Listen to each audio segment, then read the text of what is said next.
Hello दोस्तों, आप सभी को हमारे एक और न्यू वीडियो में स्वागत है। आज हम वीडियो प्रारंभ करने वाले हैं भेड़ा घाट।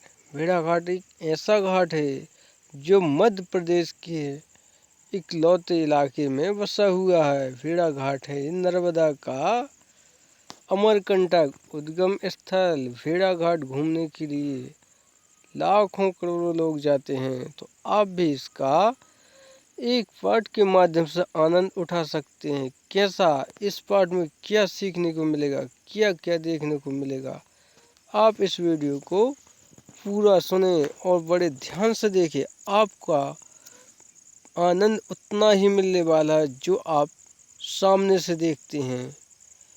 तो आप इस वीडियो को पूरा ध्यान से सुने, वीडियो स्किप ना करें, प्रत्येक एक एक शब्द को गौर से सुने, क्योंकि इन शब्दों में ही मां नर्मदा का उद्गम स्थल, उनका मनोरम आगमन, दूध धारा, उनकी धाराएं कैसी बह रही हैं, वहाँ का सुंदर प्राकृतिक कैसा है, तो आप इसमें पूरा अनुभव लेने वाले हैं।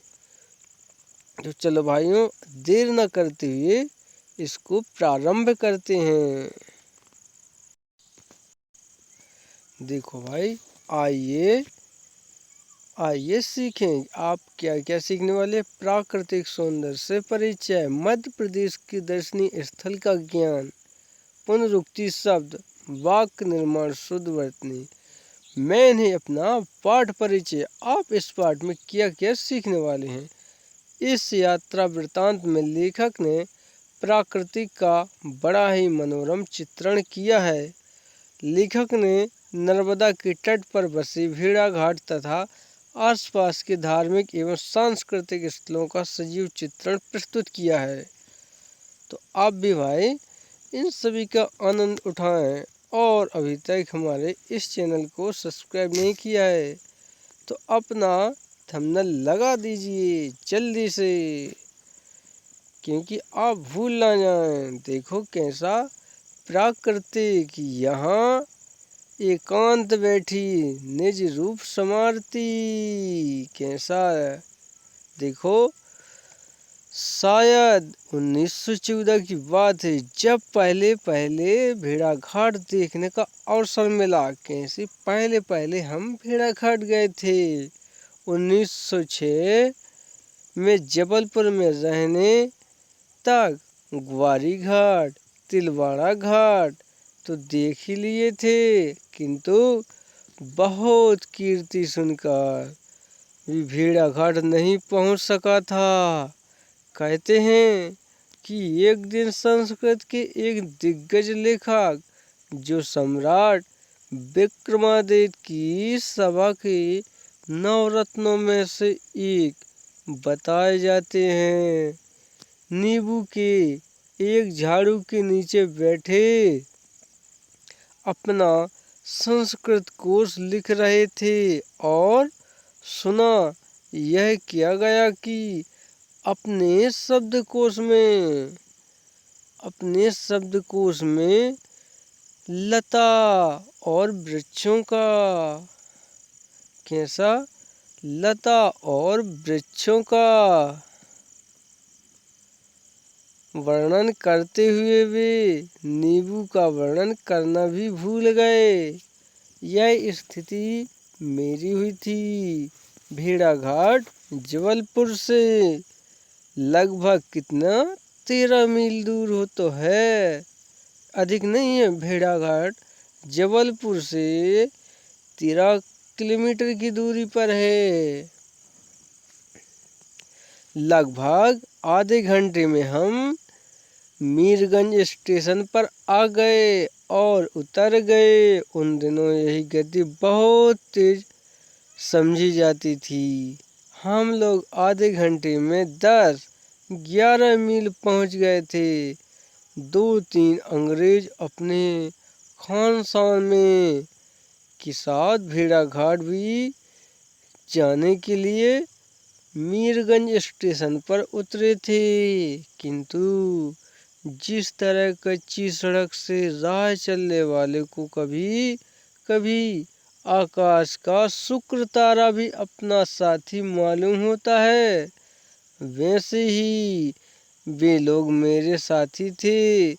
शरीर से तो हम एक दूसरे से कुछ ही गज की दूरी पर चले रहे थे, किंतु धारणा में हम एक दूसरे से सैकड़ों मील दूर थे।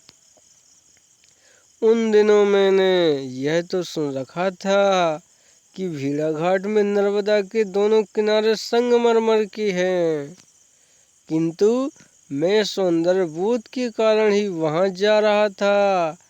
यह कहना अत्यंत कठिन है। जिस तरह वैद्य और डॉक्टर के नुस्खे कई वस्तुओं का निर्माण, कई वस्तुओं का मिश्रण ही है, उसी तरह मेरे मन में भेड़ाघाट के दर्शन की लालसा में कई भावना का मिश्रण था।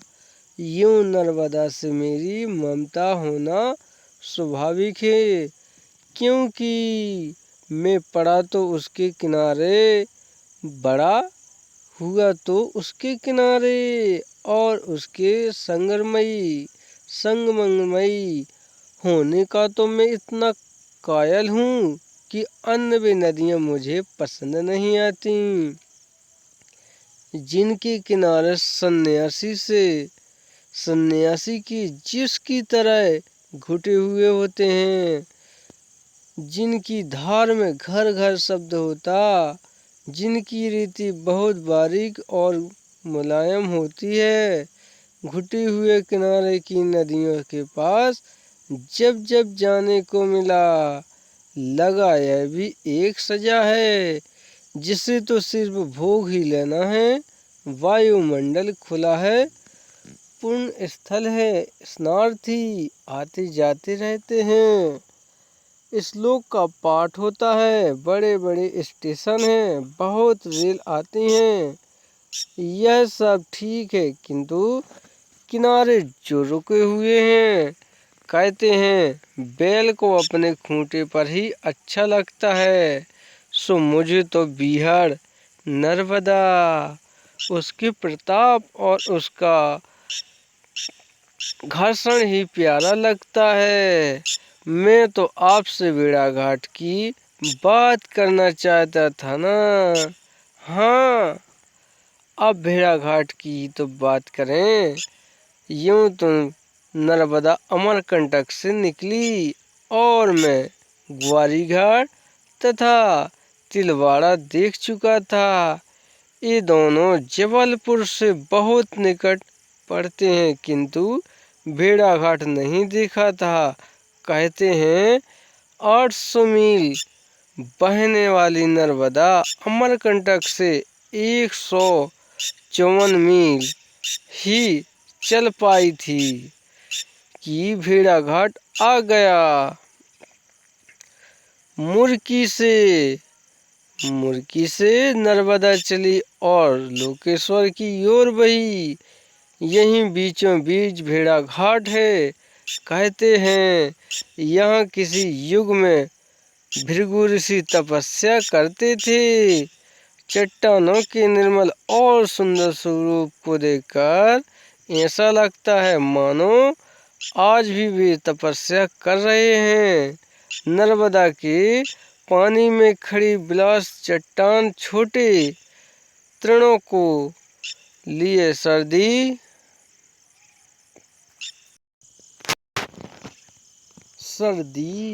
गर्मी और बरसात को सह रही हैं। काटने से कट भले ही जाए, किंतु झुकना नहीं जानती, अपना क्रम नहीं रुकने देती, अपनी उज्ज्वलता मंद नहीं होने देती।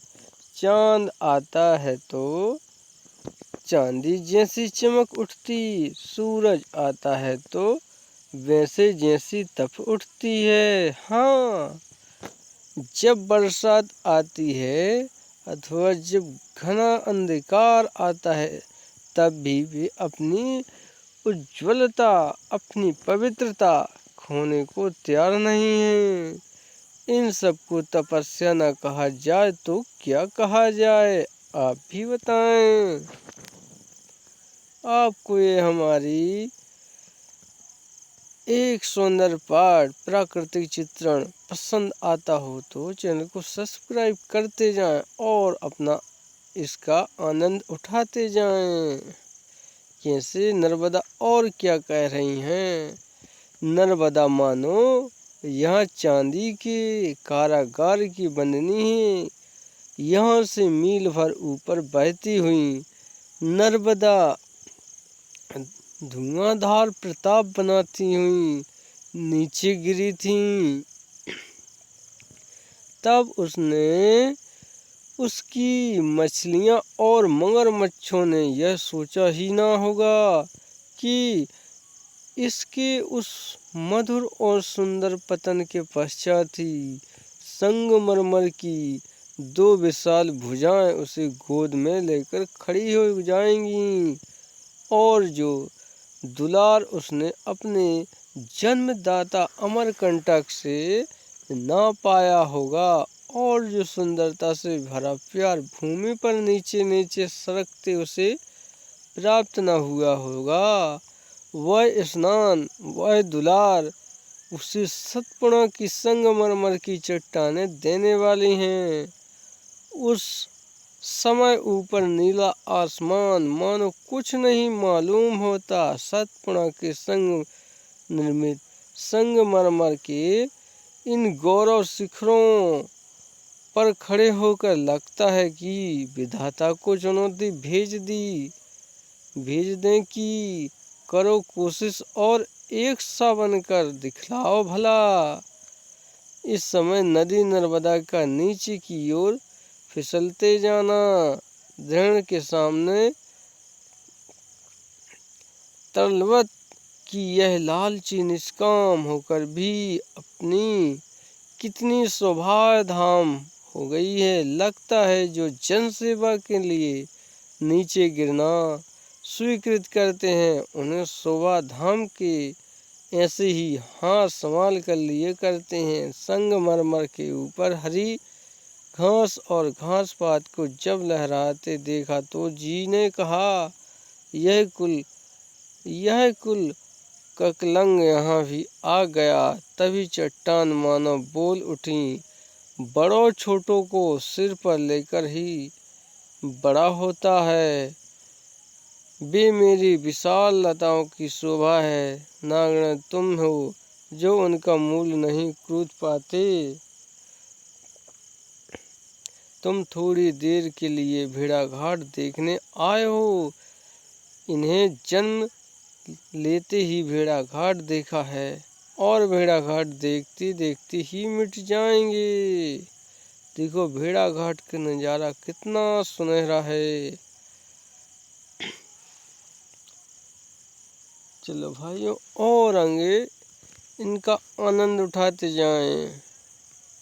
नर्मदा के उस पावन स्थान के विषय में जब मैंने वहाँ खेलते हुए ग्रामीण बच्चों से पूछा कि इसे क्यों कहते हैं तो कानों में बोले पहने हुए टोपी लगाए हुए एक फूले गालों के बीच ने बताया, जा तो दूध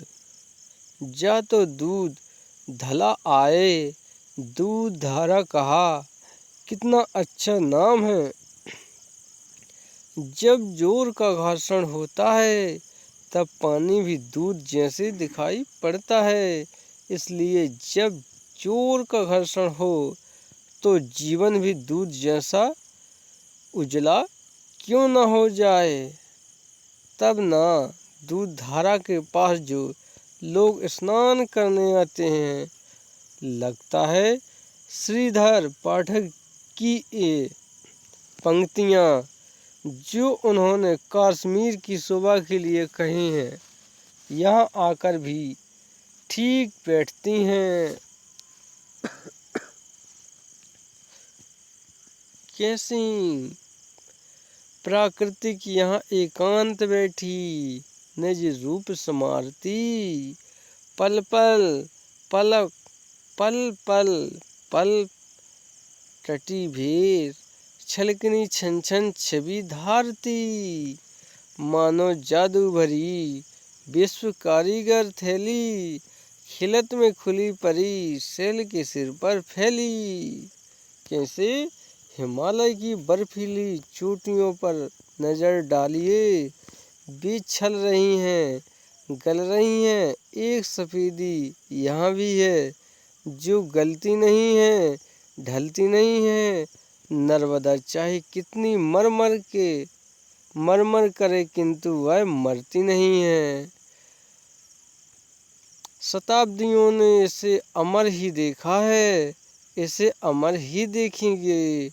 बेचारा भूगोल उस दिन मुझसे कहने आया, यहाँ मंडला जिले में नहीं है, आप निकट से जबलपुर जिले से भले ही आए हो, किंतु यह जबलपुर जिले में भी नहीं है। संगमरमर की गोद में यह धरा सिवनी जिले में बह रही हैं। कहाँ बह रही हैं? सिवनी जिले में बह रही हैं। किनारे पर मंदिर भी हैं, धर्मशाला भी है, किंतु मन तो उस उत्कृष्ट के साथ खेल रहा था जो सतपुड़ा की संगमरमरमयी गोद में अपनी समानता का गौरव बिखेर रहा था। भेड़ाघाट देखने के बाद ऐसा लगा कि यह तो मनीमंथ है कि मीरगंज से भेड़ाघाट तक पक्की सड़क है, किंतु यदि कच्ची भी होती तो भी बहुत आनंद से जाते, बहुत आनंद से आते। जब नर्मदा नीचे को बहती हैं तो मन को किसे ढूंढने जा रहा है। वह नर्मदा के सौंदर्य के साथ बहकर भी भीग क्यों नहीं उठा। भेड़ाघाट की छोटी सी पहाड़ी पर एक तो गौरी शंकर जी का मंदिर है, एक 64 योगिनी का मंदिर है, दूध धारा के जल प्रताप का घर घर शब्द गौरी शंकर के मंदिर में बैठकर दिन में आप नहीं सुन सकते। इस बदनशील प्रकाश ने मानव को दिया बहुत कम, उससे लिया बहुत अधिक है। रात हुई, माना कि पक्षी घोंसले में सो गए, किंतु उनसे भी ऊपर नए चमकने लगे। ना रात है, मानो सन्नाटा पहरे पर है। इस समय वायु दूध धारा का घर घर शब्द लेती है और गौरी शंकर के मंदिर में पड़े हुए यात्रियों के कानों में ईमानदारी से पहुंचाती जाती है। इस जंगल में मंदिर कैसे बन गया है? नथ बना देने वालों को देवियां यहाँ रखती हैं, नाक बनाने वाले को भूल जाती हैं।